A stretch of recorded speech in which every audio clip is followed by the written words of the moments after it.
Hey guys, how are you doing? It is T110e3 here, or TheFrXion, and today we are in World of Tanks once again. It's been a couple of days, I think about 6 since the last video with the KV1S, I think. No, T69 exactly. I've been I've been working a lot. I had a lot of stuff to do, that's why I didn't have any time to Let's get this show on the road! But I don't think that was that much of a problem to me. So, we're back. Today I got a T110e3 gameplay, and I think I'm just gonna stop it right here. I think I've never uploaded a T110e3 gameplay. I'm sure I uploaded an E4, but not at E3. So yeah, whatever. We are on steps. This is a pretty open map, and you can see I don't want to always go after XVM. It's not always true. It's just numbers, and it just should give it should just give you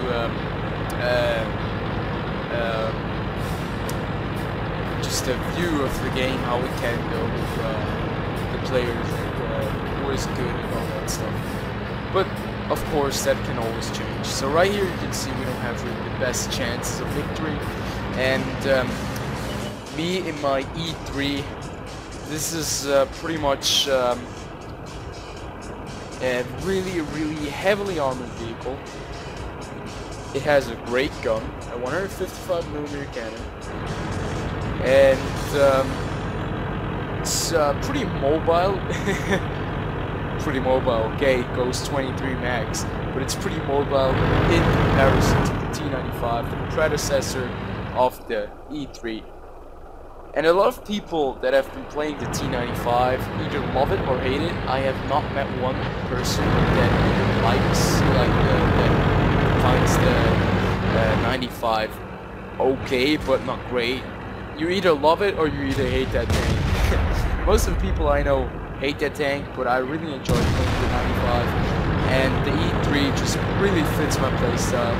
If you can go up against enemies, you can just brawl up in their face with the 155mm cannon and the amazing frontal armor that you have. Unfortunately, of course, when people see the E3, it tends to get shot a lot by artillery and by gold shells.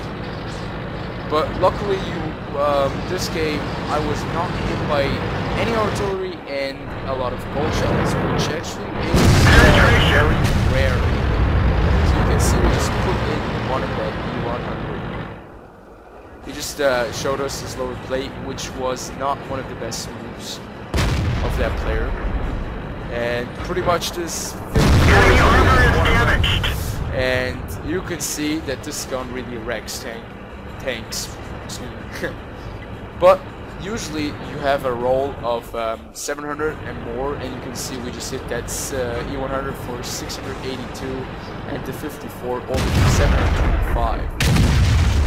Usually the T95 is for about 750 up to 1000, but 1000 shots, those are really rare, and if you get one, you're really lucky most of the time. RNG is not that nice. Get going! But you can see with a 14.34 seconds reload time, this tank really can do a lot of damage. My E100, I have a reload time of about 16.8 seconds with pretty much the same equipment that I use, except for big small liner.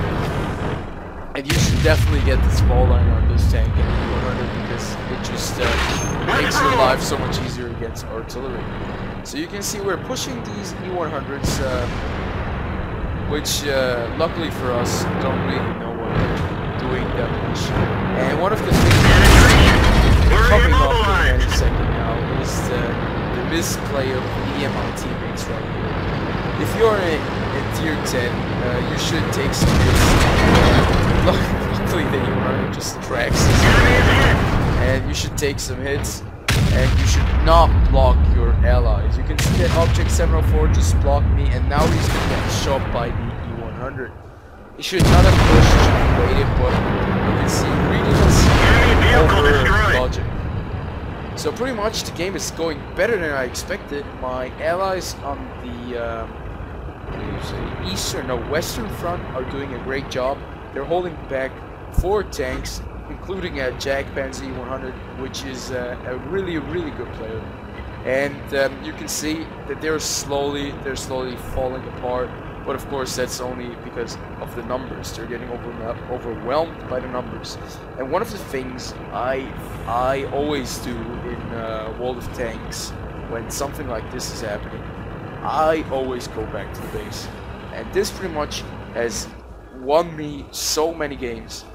If you're in the middle of a map and you can go either to the enemy base or to your base and defend, go to your base and defend. Because most of the time you get outcapped by the enemy, and it's just one of the most frustrating defeats that can happen to you, especially if you're doing a lot of damage. So you can see we're at 4,857 damage. Most of that is from the E100s and with one shot on the 54.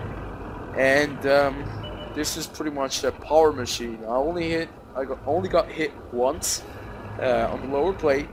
All other hits have been bounces, and now comes to the part where E3 actually shines really nicely.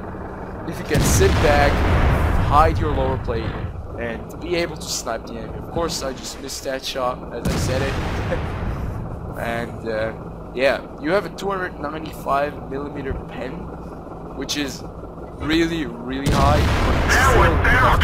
That was a really bad aim shot, and I paid for that. So still, take your time, aim, and only if you're 100% sure, shoot. This tank is actually pretty accurate. Enemy armor is destroyed. The reload speed is rather high, and the damage output is really high for my taste. Of course, if you're running a Waffen trig, you can do a lot more damage per minute, and you have a lot more DPM, which is pretty much the same. But still, I would prefer the E3 over a Waffen trig any day, because the Waffen trig just is such a squishy tank. So you can see our Object 704 is doing a lot of work. Our 95 has done a lot, and right there the 44 is going after our Object 704. Unfortunately, he is not able to turn in time and is taken out. So in such situations, or in this situation, you can push, but you have to be very careful if you're pushing. Especially in the E3, you have a long time to turn yourself, and if they get behind you, it's pretty much game over, and if they're sitting in a fast medium tank like the T44. But right here you can see that the 95 has my back, and I just spotted the T34, a Tier A premium tank. I of course balanced the shot, and I put it really, actually that was a normal roll.